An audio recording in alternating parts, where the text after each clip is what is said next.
નમસ્તે વિદ્યાર્થી મિત્રો, પરિસ્થિતિને ધ્યાનમાં રાખીને આપણે ઓનલાઈન અભ્યાસ કરી રહ્યા છીએ, જેમાં તમારા બધાનું ખૂબ ખૂબ સ્વાગત છે. ધોરણ 10 પાસ કરી અને ધોરણ 11 આર્ટ્સ પ્રવાહમાં તમે બધાએ પ્રવેશ મેળવ્યો છે, તેમના માટે તમને બધાને ખૂબ ખૂબ અભિનંદન. આર્ટ્સ પ્રવાહ એ માત્ર કોઈ ઔપચારિક શાખા નથી, પરંતુ આપણા જીવનને ઘડનાર મજબૂત પરિબળ તરીકે કાર્ય કરે છે. તો સાથે સાથે આપણા વિચારોને સરળ અને સમૃદ્ધ બનાવે છે.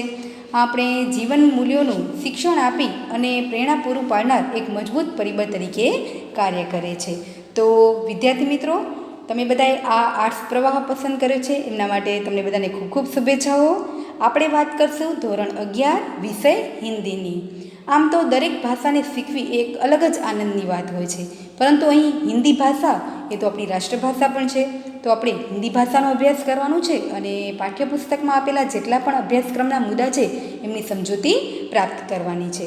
तो एमनी शुरुआत करिए तो कक्षा 11 विषय हिंदी और उनके अभ्यासक्रम में हम देखें तो अनुक्रमणिका में कई अभ्यासक्रम के यहाँ मुद्दे दिए गए हैं, जिनको हमें क्या करना है, अच्छे से समझना है. और पहली हमारी काव्य है साधो देखो जग बोराना, जिसका हम क्या करेंगे, आज अभ्यास करेंगे. तो यह जो काव्य है वो ये कबीर जी ने लिखी है. और सबसे पहले मैं आपको एक बात बता दूं कि आप जब भी कोई काव्य समझ रहे हैं या तो गद्य समझ रहे हैं, तो आपको याद रखना है कि उनके कवि या तो लेखक कौन है और उनका साहित्य प्रकार कौन सा है, क्योंकि हमें कभी कभी एक एक मार्क्स के प्रश्न में ये पूछे जाते हैं. तो यहाँ पर दी गई जो यह काव्य है साधो देखो जग बोराना, जो कबीर जी ने लिखी है और उनका साहित्य प्रकार है पद. विद्यार्थी मित्रों, अब तक आप सभी लोग कबीर जी के बारे में कोई ना कोई माहिती प्राप्त करके ही आए हैं. फिर भी हम क्या करेंगे, उनका थोड़ा परिचय देखेंगे और उनके बाद काव्य की समझूती को समझेंगे. तो सबसे पहले हम देखते हैं कि कबीर जी जो है वे भक्त कवि थे और भक्तिकालीन निर्गुण संत परंपरा में कबीर जी का स्थान सर्वोपरि माना गया है. उनका जन्म काशी वाराणसी में हुआ था और नीरू और नीमा नामक जुलाहा दंपति ने उनका क्या किया था, लालन पालन किया था, यानी उनका भरण पोषण किया था. तो एक बात हम देखें कि कबीर बिल्कुल निरक्षर थे, पढ़े लिखे नहीं थे, परंतु उन्हें अपने जीवन में कई ऐसे अनुभव हुए थे जिनके मानव प्रेम का 2.5 अक्षर पढ़कर वे पंडित हो गए थे, यानी कि ज्ञानी हो गए थे. और रामानंद जो थे वे उनके गुरु थे और वे उनके शिष्य थे. और रामानंद से ही उन्हीं से कबीर ने राम नाम के मर्म को पहचाना था, यानी राम नाम की महिमा को उन्होंने पहचाना था अपने गुरु से. वे कौन थे, रामानंद थे. आगे हम बात करें तो कबीर भक्त कवि संत और बहुश्रुत थे. उन्होंने अपना पूरा जीवन समाज सुधार के कार्य में लगा दिया था. उन्होंने अपने युग में व्याप्त जाति पाति, कुरीतियाँ, अंधविश्वास, बाह्य आडंबर, उनका उन्होंने क्या किया था, खुलकर विरोध किया था. मूर्ति पूजा, अवतारवाद, उस युग में व्याप्त धार्मिक धर्म संबंधी जो संकीर्णता थी उनका भी उन्होंने खुलकर विरोध किया था. और वे इन सभी चीज़ों के कट्टर विरोधी थे. तो उनके विरुद्ध प्रेम, स्नेह, मानवता, इन सभी चीज़ों के वे चाहक थे. उनके पास अनुभव का असीम भंडार था और अनुभव के खरेपन और यथार्थ बोध से उत्पन्न कबीर की कविताएं पाठक और श्रोता पर गहरा प्रभाव डालती हैं. कबीर ने अपने जीवन के कई अनुभवों को अपनी कृतियों का माध्यम बनाया है, जो पाठक वर्ग और श्रोतागण पर गहरा प्रभाव डालती है.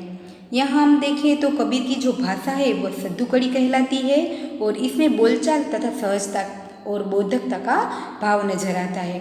तो हम देखें कि कबीर की रचनाएं कबीर ग्रंथावली में संग्रहित की गई है और इनका प्रमुख ग्रंथ जो है वह बीजक माना जाता है और इनके भी कुल 3 भाग हैं, रमेनी, सबद और साखी.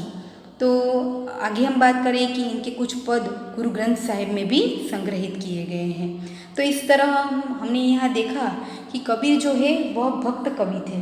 वे अपने समाज में व्याप्त धार्मिक बाह्य आडंबरों को पसंद नहीं करते थे और उनका वे क्या करते थे, खुलकर विरोध करते थे. अपने समाज में भी ऐसे बाह्य आडंबरों को मानने वाले लोगों को उन्होंने बहुत ही समझाया था और ऐसे बाह्य आडंबरों का उन्होंने विरोध भी किया था. हम बात करते हैं इस काव्य की, तो जिनका नाम है साधो देखो जग बोराना.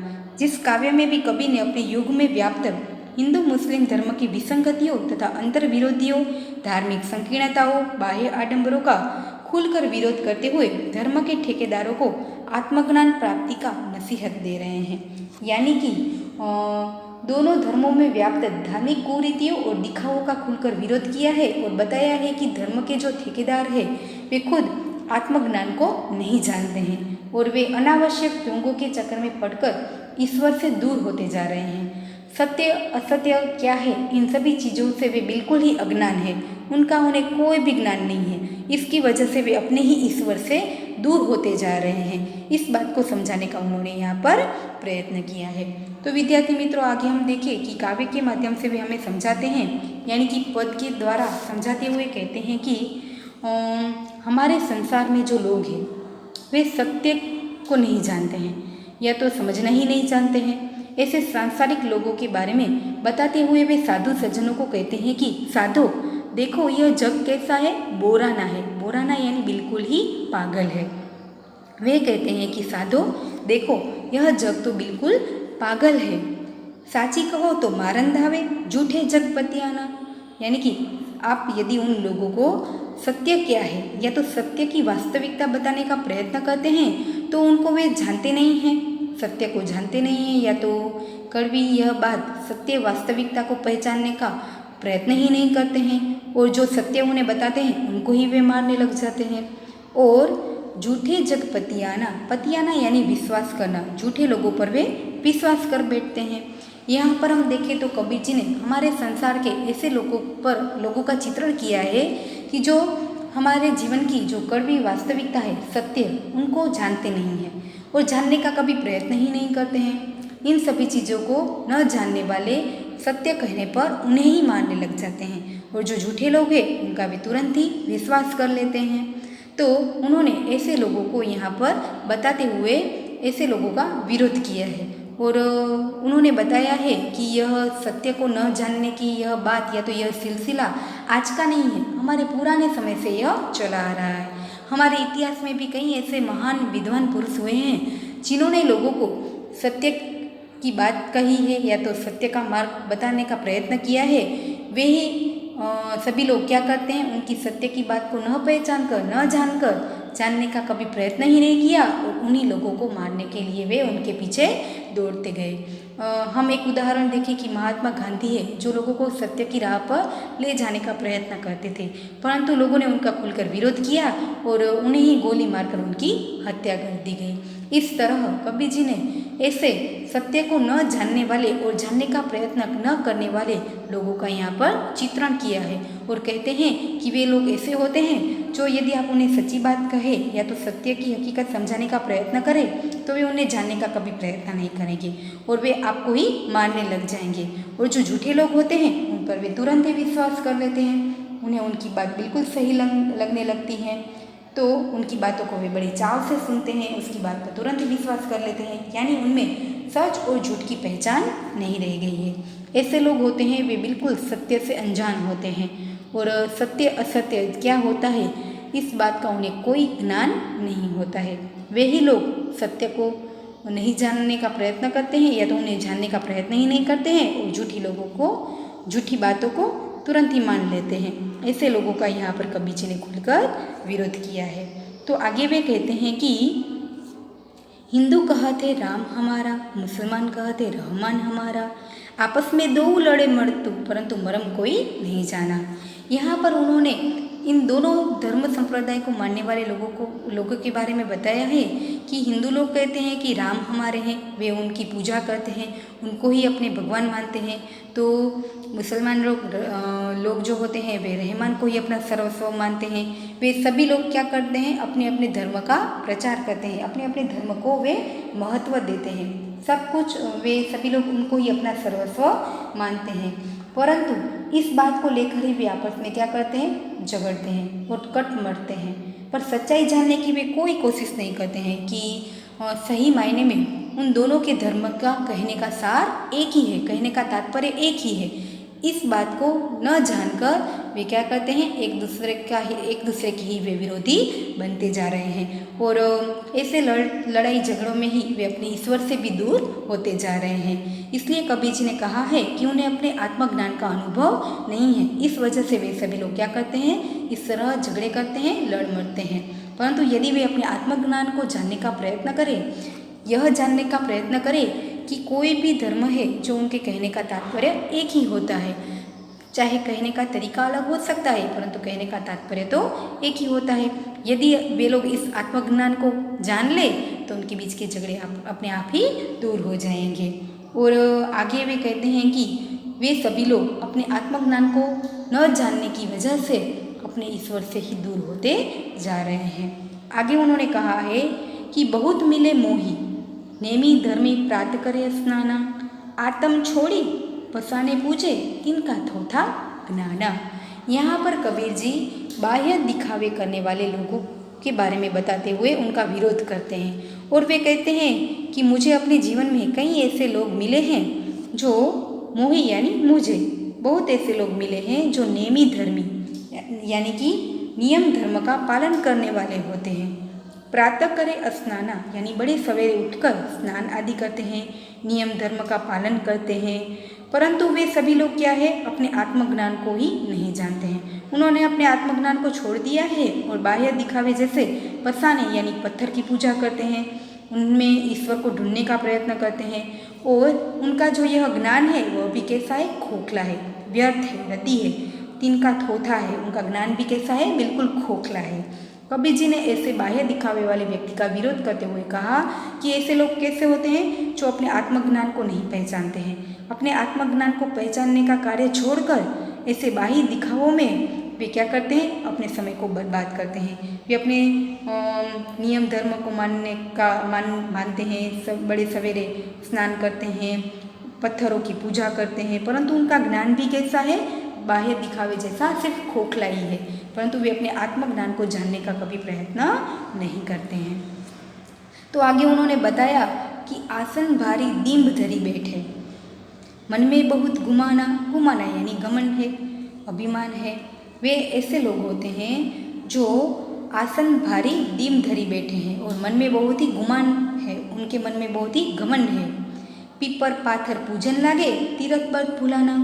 ऐसे बाह्य दिखावों में मानने वाले लोग कैसे होते हैं, पीपर यानी कि पीपल के वृक्ष की पूजा करते हैं, पत्थर को देखकर, पत्थर की मूर्ति को देखकर उनकी पूजा करते हैं, परंतु सही मायने में तीर्थ और व्रत क्या होते हैं उनके बारे में वे कुछ नहीं जानते हैं, उनको वे भूल गए हैं। और क्या करते हैं, बड़े बड़े आसन लगाकर मन में गुमान यानी घमंड लगाकर बैठे हैं और अपने आप को बड़े ज्ञानी समझ रहे हैं और मन में उन्हें बड़ा घमंड है कि वे अपने धर्म का प्रचार कर रहे हैं या तो अपने भगवान को खूब याद कर रहे हैं, परंतु सही मायने में जो तीर्थ व्रत है उनको भी बिल्कुल भूल गए हैं। ऐसे लोगों का यहाँ पर कबीर जी ने खुलकर विरोध किया है और वे कहते हैं कि वे बाह्य दिखावों में मानते हैं, आसन भारी धर के बैठे हुए हैं, मन में बहुत ही घमंड है कि वे अपने आप में काफ़ी सयाने हैं, परंतु वे तीर्थ व्रत जो सही मायने में आत्मज्ञान को जानना है, अपने आप को खुद को पहचानना है, अपने मन में अपने हृदय में ईश्वर छिपे हुए हैं उनको पहचानना है, उनको वे सब भूल गए हैं और बाह्य दिखावों में अपना समय बर्बाद कर रहे हैं। यहाँ पर हम देखें तो आगे वे कबीर जी हमें समझाते हैं कि माला पहिरे, टोपी पहिरे, छाप तिलक अनुमाना, साखी शब्दे गावत भूले, आत्म खबर न जाना। और हमें यहाँ पर कबीर जी ने कहा है कि कुछ लोग ऐसे होते हैं सिर्फ बाह्य दिखावों में मानते हैं। हम लोगों ने हिंदू धर्म में कहीं ऐसे बाह्य दिखावे वाले लोगों को देखा है जो क्या करते हैं, गले में माला पहनते हैं।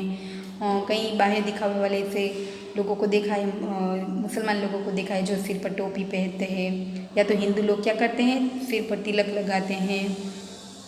साखी शब्द यानी कि सच में हम देखें तो सही मायने में शास्त्रों का जो सही ज्ञान है उनको वे भूल गए हैं और आत्म खबर न जाना, अपने आत्मज्ञान के बारे में उन्हें कोई परिचय नहीं है। और यहाँ पर देखें तो कबीर जी ने ऐसे बाह्य दिखावों में यानी कि बेमतलब की बातों में समय बर्बाद करने वाले लोगों का खुलकर विरोध किया है और वे कहते हैं कि ये सभी लोग बाह्य दिखावों में ही मानते हैं, उसे ही अपना सर्वस्व मानते हैं। और ऐसे बेमतलब वाले लोग जो होते हैं बाह्य दिखावों में मानते हैं, वे ही आत्मज्ञान को सही मायने में नहीं पहचानते हैं। ऐसे लोगों का कबीर जी ने यहाँ खुलकर विरोध किया है। और आगे वे कहते हैं कि वे सभी लोग क्या करते हैं, ऐसे तिलक माला और सही मायने में शास्त्रों का ज्ञान न होने पर वे बाह्य दिखावों में ही मानते हैं और आत्मज्ञान को पहचानने का कभी प्रयत्न ही नहीं करते हैं। ऐसे बेमतलब बातों का कोई मतलब नहीं है, बाह्य दिखावों का कोई मतलब नहीं है। हमें तो सही मायने में हमारे आत्मज्ञान में छिपे हुए ज्ञान को पहचानना है। आगे वे कहते हैं कि घर घर मंत्र जो देन फिरते हैं माया के अभिमाना। कुछ लोग ऐसे होते हैं जो अपने धर्म का प्रचार करने के लिए इधर उधर लोगों के घर पर जाकर मंत्र देते फिरते हैं, यानी कि कान फूंक कर शिष्य को बताते हैं, अपने धर्म का प्रचार करते हैं, परंतु वे खुद माया में लिपटे हुए हैं, माया में छिपे हुए हैं। और ऐसे लोग गुरुवा सहित शिष्य बूढ़े अंतकाल बचिदाना। वे लोग क्या होते हैं, वे ऐसे होते हैं जो गुरु को खुद को अपने आत्मज्ञान के बारे में कोई परिचय नहीं है और वे क्या करते हैं, घर घर जाकर अपने शिष्य को मंत्र देते फिरते हैं। तो यदि गुरु ही किसी आत्मज्ञान के बारे में परिचित नहीं होगा तो वे अपने शिष्य को क्या सिखाएगा। इस वजह से अंत में दोनों पछतावे का अनुभव करते हैं। गुरु तो डूबते हैं, अंत में अपने शिष्य को भी डुबा देते हैं, यानी कि अज्ञान के अंधकार में वे अंत में दोनों डूब जाते हैं और अंत में पछतावे का अनुभव करते हैं। जो लोग एक तरह से हम देखें कि माया में खुद लिपटे हुए हैं और लोग घर घर जाकर घूमकर लोगों को मंत्र देते हैं, ऐसे शिष्य तो डूबते ही हैं, गुरु को भी डुबा लेते हैं और अंत में दोनों को पछतावे के अलावा उनके पास कोई कुछ बात बचती नहीं है और वे अंत में काफ़ी पछतावे का अनुभव करते हैं। आगे हम देखें तो कबीर जी कहते हैं कि बहुतक देखे पीर ओलैया, पढ़े किताब कुराना, करे मुरीद कबर बतलावे उन्हों खुदा न जाना। वे कहते हैं कि मैंने अपने जीवन में कई ऐसे ओलैया देखे हैं जो अपने अनुयायी को अपने मार्ग पर चलने के लिए कहते हैं और मुरीद यानी अनुयायी शिष्य और कबर यानी मजार, उन्हों यानी कि वे ही खुदा न जाना यानी ईश्वर को नहीं जाना है। वे कहते हैं कि मैंने ऐसे कई लोगों को देखे हैं जो क्या करते हैं, अपने अनुयायी को अपने पास बुलाते हैं, उन्हें कुछ समझाने का प्रयत्न करते हैं, परंतु वे ही ऐसे लोग होते हैं जो सही मायने में कुछ जानते नहीं हैं, अपने ईश्वर के बारे में या तो खुदा के बारे में कुछ जानते नहीं हैं और अपने अनुयायियों को मार्ग दिखाने का प्रयत्न करते हैं। तो आगे उन्होंने कहा कि हिंदू की दया और मेहर तुर्कन की, दोनों घर से भागी, वह करे जिबह वह झटका मारे आग दो घर से लागी। यहाँ पर कबीर जी ने ऐसे लोगों की बात की है कि जो कुछ लोग थे जिनमें दया की भावना थी, हिंदू लोगों में जो दया की भावना थी, मुसलमान लोगों में जो कृपा की भावना थी, वे सभी आज हमें दूर होती हुई नजर आ रही है, मानो वे बिल्कुल ही गायब हो चुकी है। और वे सभी लोग क्या करते हैं, बाह्य दिखावों में ही अपना सर्वस्व मानने लगते हैं और अपने अपने विषय में वे खोए हुए हैं। उन्हें देखें तो उन लोगों के घर में एक तरह से वह करे जीबह वह झटका मारे आग दो घर पर लागी। दोनों अपने अपने विषय में लिपटे हुए हैं, परंतु सही मायने में सच्ची बात क्या है उनको जानने का वे प्रयत्न नहीं करते हैं। इसकी वजह से उन दोनों की जो दया या तो कृपा की भावना है वे हमें नष्ट होती या तो गायब होती हुई नजर आ रही है। और कबीर जी ने यहाँ पर बताया है कि ऐसे लोग अपने अपने विषय में खो गए हैं ताकि वे अपने ईश्वर से ही दूर होते जा रहे हैं। सच्ची बात जानने का वे कभी प्रयत्न नहीं करते हैं। सत्य क्या है, आत्मज्ञान क्या है, उनको समझने का वे प्रयत्न नहीं करते हैं। और वे कहते हैं कि यदि हम उन्हें कुछ कहने का प्रयत्न करें तो वे हम पर ही हंसने लगते हैं। आगे उन्होंने कहा कि या विधि हसत चलत है हमको आप कहावे सयाना, कहे कबीर सुनो भाई साधो इनमें कौन दीवाना।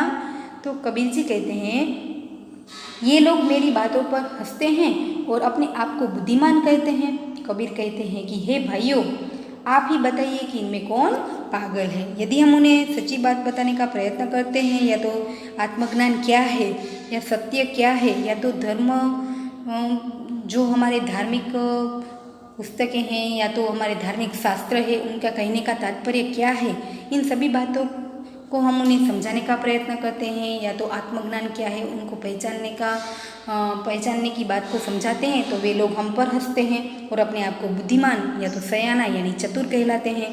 अब आप ही बताइए कि इनमें कौन दीवाना है, तो इनमें कौन पागल है। तो इस तरह से हम देखें कि पूरी काव्य का हमने साथ देखा, तो कहने का तात्पर्य कबीर जी का यह है कि लोग क्या करते हैं, सिर्फ बाह्य दिखावों में ही मानते हैं और इन सभी बेमतलब चीज़ों का कोई मतलब नहीं है। और उन्होंने कहा कि हमें अपने जीवन में धर्म को यदि समझना है या तो उनका सार देखना है या तो आत्मज्ञान को पहचानना है, तो ऐसे बाह्य दिखावों की कोई आवश्यकता नहीं है। हमें तो सिर्फ क्या करना है, इन सभी चीज़ों से दूर रहकर अपने आत्मज्ञान को पहचानने की ज़रूरत है। तो विद्यार्थी मित्रों, यहाँ पर हम पूरी काव्य के माध्यम से समझ सकते हैं कि कबीर जी का कहने का एक ही तात्पर्य है कि हमें क्या करना है, ऐसे बाह्य दिखावों के चक्कर में ना पड़कर आत्मज्ञान को पहचानने के प्रयत्न करने चाहिए। सही मायने में ज्ञान क्या है उनको समझने का प्रयत्न करना चाहिए। तो विद्यार्थी मित्रों, पूरी काव्य की समझूती हमने यहाँ पर देखी है। आप क्या करेंगे, इनके स्वाध्याय के जितने भी प्रश्न हैं वे हम हमारी नोटबुक में लिखेंगे। नमस्ते, थैंक यू।